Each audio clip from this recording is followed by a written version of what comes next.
Hi all, welcome back to Electrical Exam Study Hub.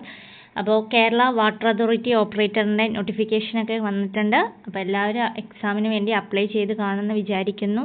അപ്പോൾ അതിൽ last year നടന്ന, അതായത് 2022 നടന്ന കേരള വാട്ടർ അതോറിറ്റി ഓപ്പറേറ്ററിൻ്റെ ക്വസ്റ്റ്യൻ പേപ്പറിലെ കുറച്ച് ക്വസ്റ്റ്യൻസ് ആണ് കേട്ടോ നമ്മൾ ഈ വീഡിയോയിൽ ഡിസ്കസ് ചെയ്യാൻ പോകുന്നത്. അപ്പോൾ question number 1, the unit of solid angle is, അതായത് സോളിഡ് ആംഗിളിൻ്റെ യൂണിറ്റാണ് ചോദിച്ചിട്ടുള്ളത്. അപ്പോൾ അത് ഇലൂമിനേഷൻ ആ ഒരു ചാപ്റ്ററിൽ വരുന്ന ക്വസ്റ്റ്യൻ ആണ്.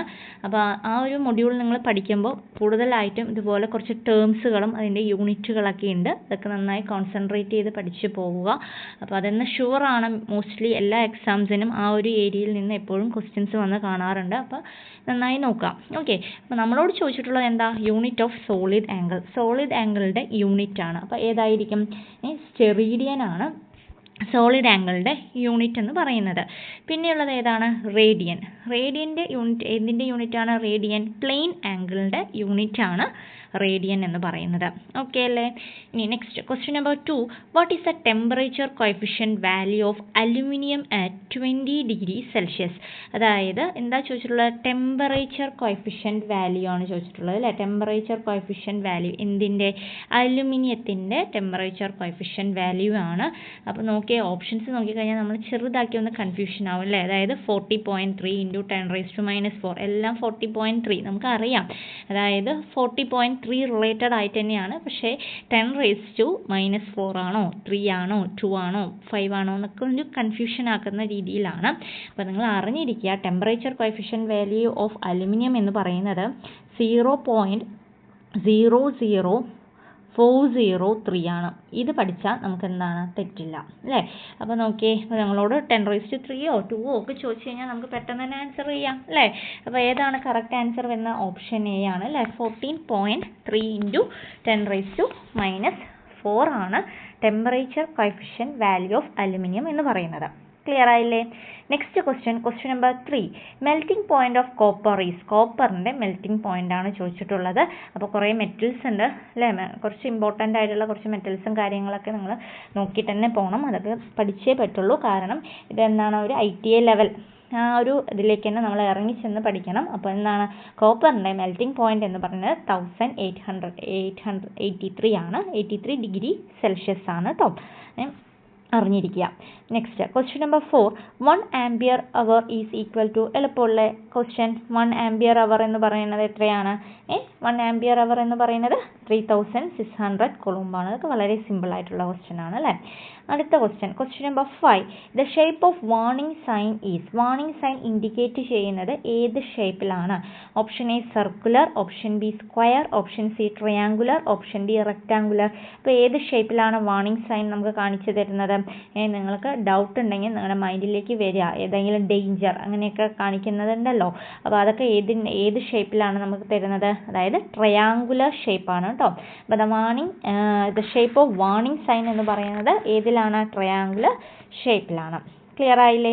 Next question number 6, unit of MMF is. Magneto motive ഫോഴ്സിൻ്റെ യൂണിറ്റ് ആണ് ചോദിച്ചിട്ടത്. അതായത് ഇലക്ട്രോസ്റ്റാറ്റിക്സ് ആൻഡ് ഇലക്ട്രോ മാഗ്നറ്റിസം എന്ന ആ ഒരു മൊഡ്യൂളിൽ കവർ ചെയ്യുന്നതാണ്. അപ്പോൾ ഇതിനകത്തും നിങ്ങൾ പഠിച്ചു പോകുമ്പോൾ കുറച്ച് കോൺസെൻട്രേറ്റ് ചെയ്യേണ്ട കാര്യങ്ങൾ എന്താണെന്ന് പറഞ്ഞു കഴിഞ്ഞാൽ കുറച്ച് ടേംസുകളുണ്ട്. അതായത് മാഗ്നറ്റിസവും ഇലക്ട്രിക്കൽ റിലേറ്റഡ് ആയിട്ട് കുറച്ച് ടെർമിനോളജീസ് ഉണ്ട്. അതുപോലെ അതിൻ്റെ യൂണിറ്റുകളൊക്കെ ഒന്ന് നന്നായി നോട്ട് ചെയ്ത് പോകണം. അതൊന്നും, അതായത് ഇപ്പോൾ സാധാരണ രീതിയിൽ ചോദിക്കുന്നത് മാച്ച് ദ ഫോളോയിങ് റിലേറ്റഡ് ആയിട്ടൊക്കെ അവിടുന്ന് ക്വസ്റ്റ്യൻസ് വന്ന് കാണാറുണ്ട്. അപ്പോൾ നമ്മളത് നോട്ട് ചെയ്ത് പോകണം കേട്ടോ. അപ്പോൾ യൂണിറ്റ് ഓഫ് MMFൻ്റെ യൂണിറ്റ് എന്താ? ആംപിയർ ടേൺസ് ആണ്. MMFൻ്റെ യൂണിറ്റ് ആംപിയർ ടേൺസ് ആണ്. Okay, next question, what is the permeability of bismuth? ബിസ്മത്തിൻ്റെ പെർമിയബിലിറ്റി ആണ് ചോദിച്ചിട്ടുള്ളത്. അപ്പോൾ ബിസ്മത്ത് എന്ത് മെറ്റീരിയൽ ആണെന്ന് അറിയണ്ടേ? അപ്പോൾ നിങ്ങൾ ക്ലാസിഫിക്കേഷൻ ഓഫ് മാഗ്നറ്റിസംസ് നോക്കുമ്പോൾ, അതായത് പാരാമാഗ്നറ്റിക്, ഫെറോ മാഗ്നറ്റിക്, ഡയാമാഗ്നറ്റിക് ഒക്കെ പഠിച്ചിട്ടുണ്ടാവും. അപ്പോൾ അതിനുള്ള എക്സാമ്പിൾസുകൾ നന്നായി നോക്കുക. അപ്പോൾ ബിസ്മത്ത് എന്ന് പറയുന്നത് ഒരു ഡയാമാഗ്നറ്റിക് മെറ്റീരിയൽ ആണ്. അപ്പോൾ അതിൻ്റെ അതായത് ശരിക്കും ഈ ഒരു ക്വസ്റ്റ്യനിൽ റിലേറ്റീവ് പെർമിയബിലിറ്റി എന്ന രീതിയിലാണ് ക്വസ്റ്റ്യൻ ചോദിക്കേണ്ടത്. പക്ഷേ ഇവിടെ എന്താ ചോദിച്ചിട്ടുള്ളത്? ജസ്റ്റ് പെർമിയബിലിറ്റി ഓഫ് ബിസ്മത്ത് എന്നേ ചോദിച്ചിട്ടുള്ളൂ. അപ്പോൾ കറക്റ്റ് ആൻസർ ഓപ്ഷൻ ബി ആണ്. അതായത് 0.99988 ആണ് ആൻസർ ആയിട്ട് വന്നിട്ടുള്ളത് കേട്ടോ. Next question number 8. The lifting power of A magnet is. ഒരു മാഗ്നറ്റിൻ്റെ ലിഫ്റ്റിംഗ് പവറിൻ്റെ എക്സ്പ്രഷൻ, അതായത് ഹാഫ് b²a/μ0 ആണ്. അപ്പോൾ ഇതിനകത്ത് b²a/2μ0 ആണ് ലിഫ്റ്റിംഗ് പവർ ഓഫ് മാഗ്നറ്റ് എന്ന് പറയുന്നത്. Next question number 9. Which type of capacitors are used in RF coupling circuit. അതായത് RF coupling സർക്യൂട്ടിൽ നമ്മൾ ഏത് ടൈപ്പ് ഓഫ് കപ്പാസിറ്റേഴ്സ് ആണ് ഉപയോഗിക്കുന്നത് എന്നതാണ്. അപ്പോൾ അതേതാണ്? നമ്മളുടെ മോണോലിറ്റിക് കപ്പാസിറ്റേഴ്സ് ആണ് നമ്മൾ സാധാരണയായിട്ട് എന്തിൽ യൂസ് ചെയ്യുന്നത്? RF കപ്ലിംഗ് സർക്യൂട്ടിൽ ഉപയോഗിക്കുന്നത്. Next question number 10. The voltage of a simple voltaic cell is. അപ്പോൾ നിങ്ങൾ സെൽസ് ആൻഡ് ബാറ്ററീസ് പഠിക്കും അല്ലേ? അപ്പോൾ സെൽസ് ആൻഡ് ബാറ്ററീസ് പഠിക്കുമ്പോൾ കോൺസെൻട്രേറ്റ് ചെയ്യേണ്ടതാണ് പ്രൈമറി സെല്ലുണ്ട്, അതുപോലെ സെക്കൻഡറി സെല്ലുണ്ട്. പ്രൈമറി സെല്ലിലെ ഓരോ സെൽസിൻ്റെയും വോൾട്ടേജ് റേഞ്ചുകൾ നോട്ട് ചെയ്ത് വെക്കുക, വളരെ ഇമ്പോർട്ടൻ്റ് ആണ്. അതുപോലെ തന്നെ സെക്കൻഡറി സെല്ല് എടുക്കുമ്പോഴാണ് നമ്മൾ ലെഡ് ആസിഡ് ബാറ്ററിയുടെയൊക്കെ എല്ലാ കാര്യങ്ങളും, അതായത് അതിൻ്റെ റിയാക്ഷൻസും അതുപോലെയുള്ള ഏത് മെറ്റീരിയലാണ് പോസിറ്റീവ് സൈഡിൽ യൂസ് ചെയ്യുന്നത്, നെഗറ്റീവിൽ അതിൻ്റെ വോൾട്ടേജ് ഒക്കെ എല്ലാം നോക്കിയിട്ട് തന്നെ പോവുക. തിയറിയാണ്, എന്നാൽ കൂടി അതെല്ലാം നോട്ട് ചെയ്യുക. അതിനൊക്കെ എപ്പോഴും ക്വസ്റ്റ്യൻസ് വന്ന് കാണാറുണ്ട്. അപ്പോൾ അത് നോട്ട് ചെയ്ത് പോകണം കേട്ടോ. അപ്പോൾ voltage of a simple voltaic സെല്ലിൻ്റെ വോൾട്ടേജ് റേഞ്ച് എന്താണ്? 1.08 വോൾട്ട് ആണ്. Next question number 11. The speed of electricity is. ഇലക്ട്രിസിറ്റിയുടെ സ്പീഡാണ് ഇവിടെ ചോദിച്ചിട്ടുള്ളത്. അപ്പോൾ സ്പീഡ് ഓഫ് ഇലക്ട്രിസിറ്റി എന്ന് പറയുന്നത് ഏതായിരിക്കും? സ്പീഡ് ഓഫ് ഇലക്ട്രിസിറ്റി എന്ന് പറയുന്നത് ഓപ്ഷൻ എ ആണ് ഇതിലെ സ്പീഡ് ഓഫ് ഇലക്ട്രിസിറ്റിക്ക് ആൻസറായിട്ട് വരുന്നത് കേട്ടോ. നോട്ട് ചെയ്യുക. ബാക്കി എല്ലാം ഓപ്ഷൻസ് എല്ലാം ഒരേപോലെ തന്നെയാണ്. അതായത് kilometre per second, kilometre per hour, kilometre per metre, അത്രയേ ചോദിച്ചിട്ടുള്ളൂ. അപ്പോൾ കിലോമീറ്റർ പെർ സെക്കൻഡ് ആണ് സ്പീഡ് ഓഫ് ഇലക്ട്രിസിറ്റി. അപ്പോൾ ഓപ്ഷൻ എ ആണ് ഇതിലത്തെ കറക്റ്റ് ആൻസറായിട്ട് വരുന്നത്. Next question number 12. What is the resistance of an inductive coil take 5 ampere current across 240 volts 50 hertz supply of a 0.8 power factor. അപ്പോൾ ഈ ഒരു ക്വസ്റ്റ്യൻ മിസ്റ്റേക്ക് ആണ് കേട്ടോ. അതായത് ഇതിൽ ചോദിച്ചിട്ടുള്ളത് നോക്കിയേ, റെസിസ്റ്റൻസ് വാല്യൂ ആണ് കണ്ടുപിടിക്കാൻ പറഞ്ഞിട്ടുള്ളത്. ക്വസ്റ്റ്യൻ്റെ ഓപ്ഷനിൽ തന്നെ എന്താണ്? വാട്ട് റെസിസ്റ്റൻസിൻ്റെ യൂണിറ്റ് എന്താ? ഓം അല്ലേ? വാട്ടാണോ? അല്ല. അപ്പോൾ ഇതിനകത്ത് ആക്ച്വലി അതവർ ചോദിക്കുന്ന ഈ ക്വസ്റ്റ്യൻ റോങ് ആണ്. പക്ഷെ എന്താണ് ചെയ്ത് വരുമ്പോൾ നിങ്ങൾക്ക് ചിലപ്പോൾ എന്താ പറയുക, നമ്മൾ കോസ് ഫൈ =R/Z, അതായത് R =Z cos φ എന്നൊക്കെ വെച്ചിട്ട് നമുക്ക് ചെയ്യാവുന്നതാണ്. പക്ഷേ ഈ ഒരു ക്വസ്റ്റ്യൻ മിസ്റ്റേക്ക് ഉണ്ട്. അതായത് റെസിസ്റ്റൻസ് അല്ല, അവിടെ ഇമ്പിഡൻസ് ആണ് കാൽക്കുലേറ്റ് ചെയ്യേണ്ടത്. അപ്പോൾ ചെയ്ത് വരുമ്പോൾ ഈ വാട്ടിലൊന്നും അല്ല ആൻസർ വരുന്നത്, അതായത് ഓമിലാണ് വരേണ്ടത്. അപ്പോൾ ഈ ഒരു ക്വസ്റ്റ്യൻ ക്യാൻസൽ ചെയ്തിട്ടുണ്ട്. മിസ്റ്റേക്ക് ആണ്, ക്വസ്റ്റ്യൻ മിസ്റ്റേക്ക് ഉണ്ട് കേട്ടോ. Then question number 13. In a three-phase system, if the active power is 4 kilowatt and an apparent power is 5 kVA, calculate the reactive power. Reactive power ആണ് കണ്ടുപിടിക്കാൻ പറഞ്ഞിട്ടുള്ളത്. അപ്പോൾ റിയാക്റ്റീവ് പവർ കണ്ടുപിടിക്കാൻ എങ്ങനെയാണ് റിയാക്റ്റീവ് പവർ കണ്ടുപിടിക്കുക? Q² അല്ലേ? എങ്ങനെയാണ് കണ്ടുപിടിക്കുക? Q² ഏതിലാണ് വരുന്നത്? x² - p² ആണ്. x² - p² വെച്ചിട്ടല്ലേ നമ്മൾ ചെയ്യുന്നത്. അപ്പോൾ എന്താ അവിടെ വരുന്നത്? എസ് എന്ന് പറയുന്നത് ഏതായിരുന്നു? 5² എന്ന് പറയുമ്പോൾ അതായത് 25 അല്ലേ? 25 - p² എന്ന് പറയുന്നത് 4 ആണ്. സോ 16. 25 - 16 എന്ന് പറയുമ്പോൾ 9 ആണ്.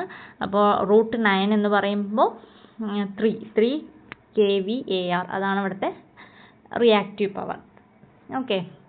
അപ്പോൾ Q എന്താ? Q റൂട്ട് അല്ലേ? Q √9 that = 3. അതാണ് ആൻസർ. 3 അതാണ് ആൻസറായിട്ട് വരുന്നത് കേട്ടോ. അപ്പോൾ എളുപ്പമുള്ള ക്വസ്റ്റ്യൻ ആണ് അതൊക്കെ. Next question number 40. What is the dielectric strength in kV/mm of asbestos at 20 degree Celsius? വീണ്ടും എന്താ? ഡൈഇലക്ട്രിക് സ്ട്രെങ്ത് ആണ് ചോദിച്ചിട്ടുള്ളത്. അപ്പോൾ ഡൈഇലക്ട്രിക് സ്ട്രെങ്ത്തിൻ്റെ എത്രയാണ്? ആസ്പെറ്റോട്സിൻ്റെ 42 ആണ് ആൻസറായിട്ട് വരുന്നത് കേട്ടോ. Next question number 50. 2 watt metre method is used to measure the power in dash load. ഏത് ലോഡിലാണ് നമ്മൾ 2 വാട്ട് മീറ്റർ മെത്തേഡ് യൂസ് ചെയ്യുന്നത് പവർ മെഷർ ചെയ്യാൻ വേണ്ടിയിട്ട്? ബാലൻസ്ഡും അതുപോലെ അൺബാലൻസ്ഡ് ലോഡുകളിലും നമ്മളത് ഉപയോഗിക്കാറുണ്ട്. അപ്പോൾ ഇത്രയും ക്വസ്റ്റ്യൻസ് നിങ്ങൾക്ക് വളരെ യൂസ്ഫുള്ളായി കാണുമെന്ന് വിചാരിക്കുന്നു. അപ്പോൾ ഒന്ന് വർക്കൗട്ട് ചെയ്ത് നോക്കുക. കുറച്ച് ക്വസ്റ്റ്യൻസൊക്കെ മിസ്റ്റേക്സ് ഉണ്ട് അല്ലേ? എന്ന് കാണുന്നില്ലേ? അപ്പോൾ നമ്മൾ ചെയ്ത് നോക്കുക എന്തായാലും. അപ്പോൾ വർക്കൗട്ട് ചെയ്ത് തന്നെ പോവുക, നന്നായി പഠിച്ചു പോവുക. ഓരോ മൊഡ്യൂളും അതായത് വളരെ സിമ്പിളായിട്ടുള്ള ടോപ്പിക്കാണ് എല്ലാത്തിലും ഇരിക്കുന്നത്. ബേസിക് ആയിട്ടുള്ള, അതായത് അത്രയും ബേസിക് തന്നെ നിങ്ങൾ പഠിക്കേണ്ടതാണ്. ഓരോ വാല്യൂസും വളരെ വളരെ ഇമ്പോർട്ടൻ്റ് ആണ്. ക്വസ്റ്റ്യൻസ് കാണുമ്പോൾ തന്നെ നിങ്ങൾക്ക് മനസ്സിലാവുമെന്ന് വിചാരിക്കുന്നു അല്ലേ? ഓരോന്ന് കണ്ടപ്പോൾ തന്നെ മനസ്സിലായില്ലേ? അതായത് സ്പീഡ് ഓഫ് ഓഫ് ഇലക്ട്രിസിറ്റിയും അതുപോലെ തന്നെ അങ്ങനെയുള്ള ക്വസ്റ്റ്യൻസ് ആണ്, അതായത് മെൽറ്റിംഗ് പോയിന്റ് ഓഫ് കോപ്പർ. അപ്പോൾ അത്രയും ബേസിക് എന്നാണ് ക്വസ്റ്റ്യൻസ് ഒക്കെ വന്നിട്ടുള്ളത്. അപ്പോൾ അത്രയും കോൺസെൻട്രേറ്റ് ചെയ്ത് തന്നെ പഠിച്ചു പോവുക. Okay, thank you for watching the video.